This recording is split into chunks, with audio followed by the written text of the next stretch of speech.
Okay, hello everybody. Welcome to Korean Atlanta Mentorship. And believe it or not, I actually did velocity banking twice today. One for myself, so I got paid today, and then I put like 6 grand on a HELOC.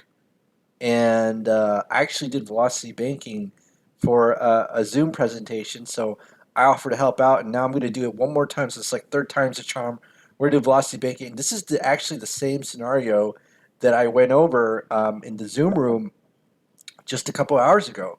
So let's start from the beginning. If you don't know what velocity banking is, all it is, and I don't know what it is about me, but I've been just laughing. I may have like nitrous oxide gas in my blood or something. I'm just laughing out of nowhere. But okay, so let me start again. Um, all right, so what is velocity banking? All it is a strategy where you can easily pay off debts using lines of credit as your main tool, right? And what's a line of credit? All it is a financial tool where you can borrow money, pay it back, and use it over and over again. So, for example, there's personal lines of credit, there's credit cards, there's home equity lines of credit that you can use, and you probably have a credit card, right? So, isn't a credit card a line of credit? You borrow money, you pay it back, and use it over and over again. And we're going to use that as our main tool to pay off this debt, right? And so we have a person who makes decent income, 80 grand, but is only has $200 in savings a month, right? And I don't know if any of you in this call, or not in the call, in this video, or whoever's watching the video is making good money and feel like, man, I'm drowning, right? And that's what velocity banking is for, right? It's a cash flow debt management strategy. And so one of the things that we have to understand is that traditional banking is using your checking account to pay for things. And so if your money comes into your checking account, you experience this phenomenon called segregation of income, or most people do, where their checking account is split into many, many, many, many different places, and thus your money is not effective as it is in one place, right? So that's essentially the concept of velocity banking. And if you don't know what I mean with that, I'm going to show it in the spreadsheet. So just hold on 1 minute. And so when we do velocity banking, there's actually two things that we need, right? So what are the two things? The first thing is the budget, right? And I'll just let me actually put that here. I thought I put it here, but if not, probably another spreadsheet. So let me put in requirements of velocity banking. So first one is the budget, which we have, right? So we have a budget right here, and we did it on the average American side, and we're gonna kind of do the same thing on the velocity banking side, except the only difference is we're gonna make the line of credit as our main operating account. Now let's just go ahead and copy most of this, right? So we're gonna copy this, and we're gonna copy this.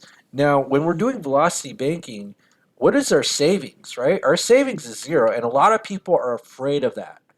But $6,000 came to my checking account today, and guess what?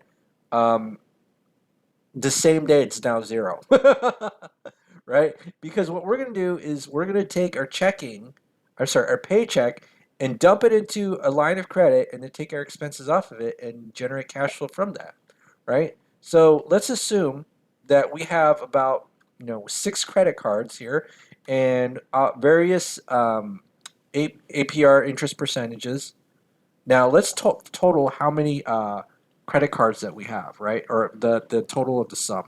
So that's 5K plus 15 plus 30 plus 15 plus 10 plus 12.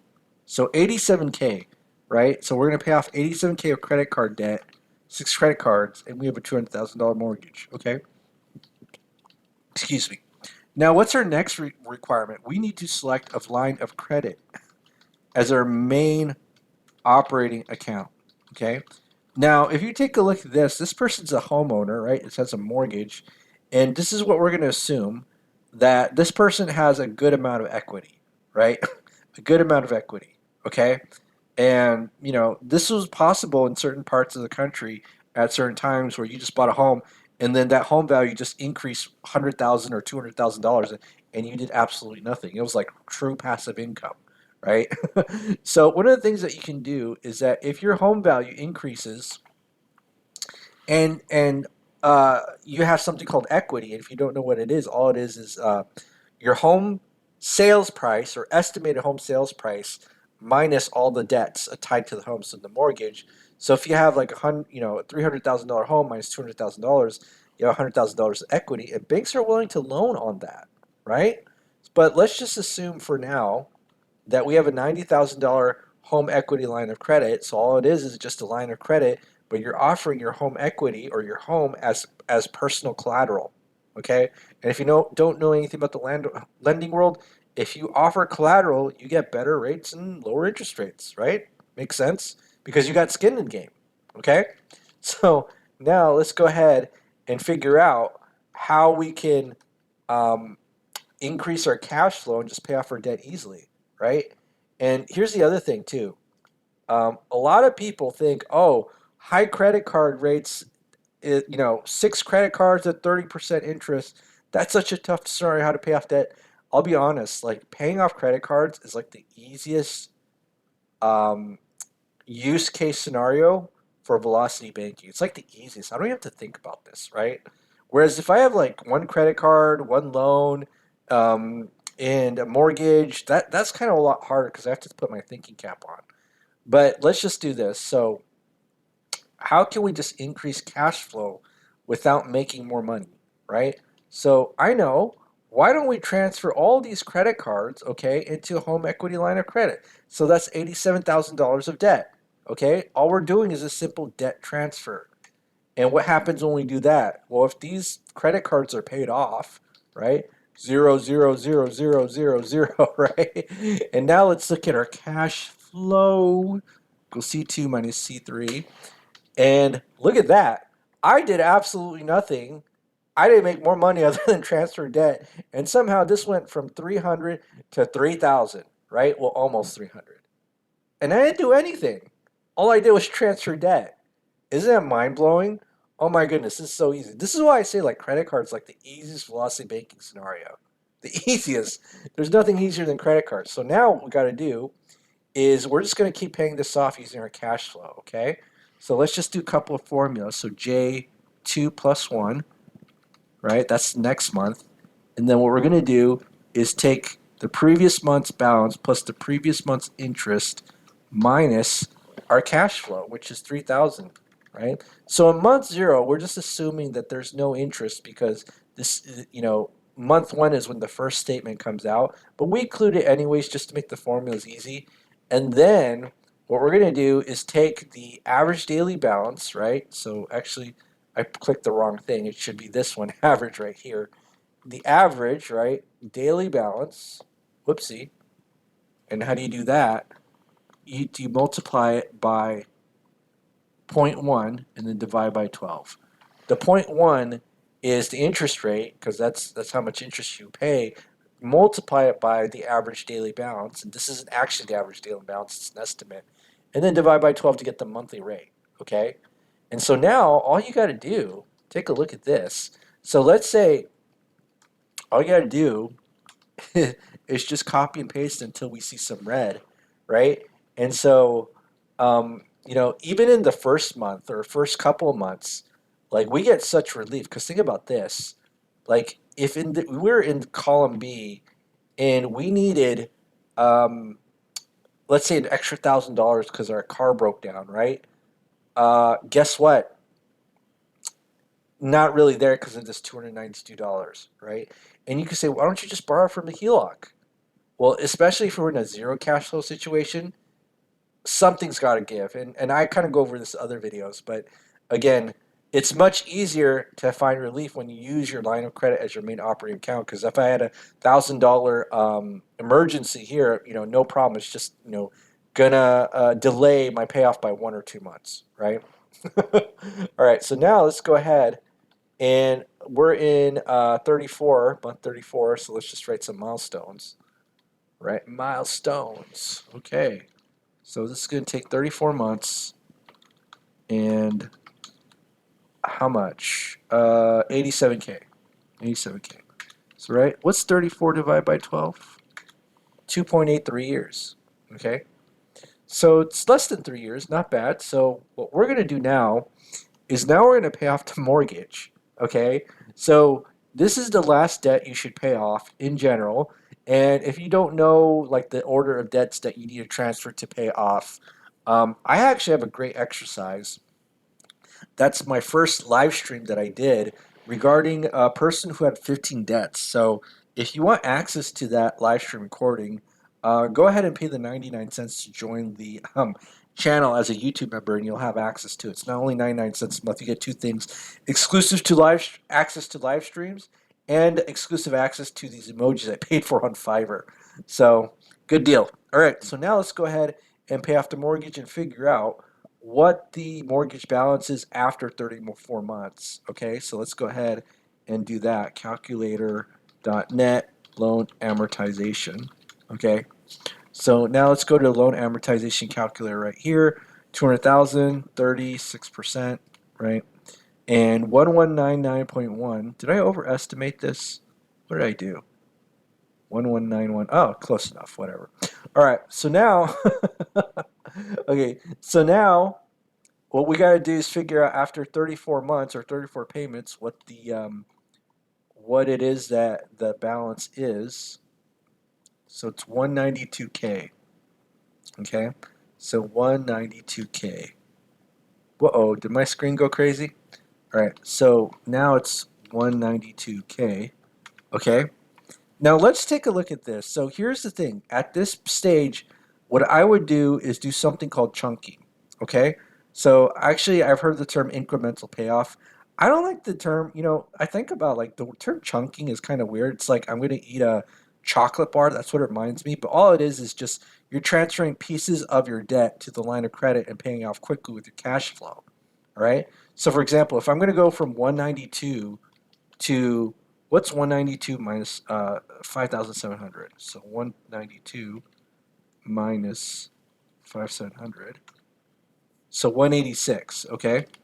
How long would it take me to get to 186 according to the bank's schedule, right?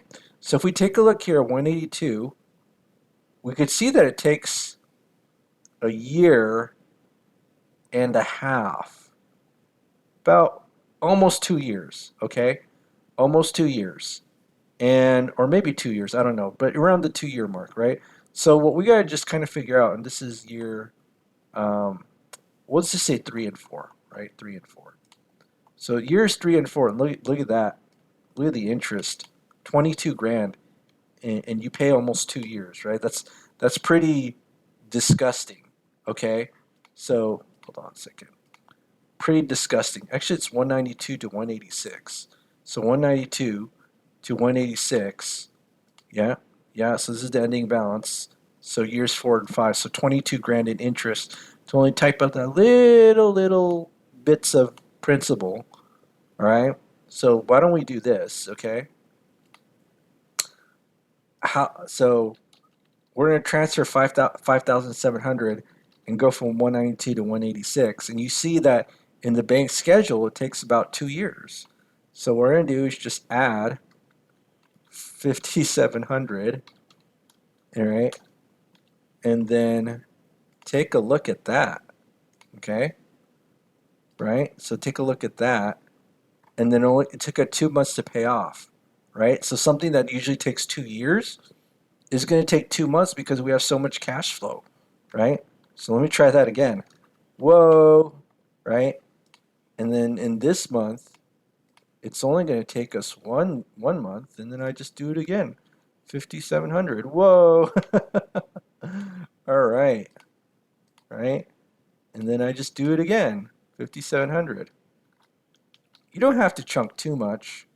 In fact, if you transfer too much of your line of credit into a higher interest um, vehicle, right? It's not going to work out that well. But here's the cool thing: we actually have a cheat sheet here provided by Renatus because I'm a Renatus student, and if you know anything about me, I actually sell their products as an independent contracted marketer. And so, if you ever decide to enroll in their classes and that I share, you'll get this calculator for free. And so you won't actually have to understand velocity banking using this cheat sheet calculator. So we could just put this in. So why don't we just put this in right now? And what we're going to do is just assume that we're at that 192K mark. And if we're at 192, let me just see here. This was 34 payments, was it not? 34 payments. 34 payments. 192,641. So let's go ahead here. And then just copy this into our cheat sheet calculator, right? So $200,000 is our balance. Interest rate 6%. What's the payment amount? Payment amount is 1199.1. So about 1191. Okay. And then the chunk amount it could just be your income. It's not going to really make that big a difference, but 5,700, right? And then 5,700 is our income, and there are monthly expenses, just everything except the loan we're paying off. So it'll be 1,500, right? So 1,500, and then if you take a look, yeah. So you might say, well, why don't you include the mortgage? Because the mortgage payment is accounted for here, right? So look at this, 4.4 years. But the thing that I really care about is all this interest that I wouldn't have had to pay, right? They call it potential interest savings because you're not actually guaranteed to save that much in interest, right? But 4.4 years. Well, that's amazing. Mind blown, right? So it's 4 point. So this is what we're going to write. So we paid this off 34 months. And then what we're going to do is we pay this off, right? So look at that, 4,200 in cash flow. Oh my goodness, right? And so what's 34 divided by 12 plus 4.4? So 7.2 years and 287K. Bam! Boom! Wow, look at that. So this 4,200 cash flow, man, who if you have that cash, who cares about investing? You know what I'm saying? That's a good cash flow. And I've seen some of you talk or leave comments in the channel. It's like, I got $4,000 cash flow. What do I do with it now? And I just tell them, you won that life, right? That's what I say. All right. So, yeah, so that's pretty good, right? So 7.2 years, not only just the mortgage, but you got everything else, including this 6 credit cards. And I literally just did this presentation like 3 hours ago. And I went to the supermarket because I realized I had no food and I just came back. But it's all good, right? So yeah, this is it for today with Velocity Banking. I'm trying to think. Is there anything else I forgot? No, we're good. Line of credit, paycheck goes into home equity line of credit, expenses out, and then just rinse and repeat over and over again. And then your HELOC is your forced savings. And then once this goes to zero, guess what? Now you're just dealing with a mortgage, which is at a lower interest rate, but that's okay. We can still attack it by using our line of credit as a way to pay off the principal and maintain our cash flow, right? And that's the most important thing is to maintain our cash flow and prevent what we call the segregation of income. And the segregation of income to me is actually a synonym for the reason why six-figure people are broke. And I'll go over that in another video or do a review of it again. All right, so this is Korean Atlanta Mentorship. If you're interested in joining our group, go ahead and click the Google form link below. Other than that, good night and speak to you all tomorrow.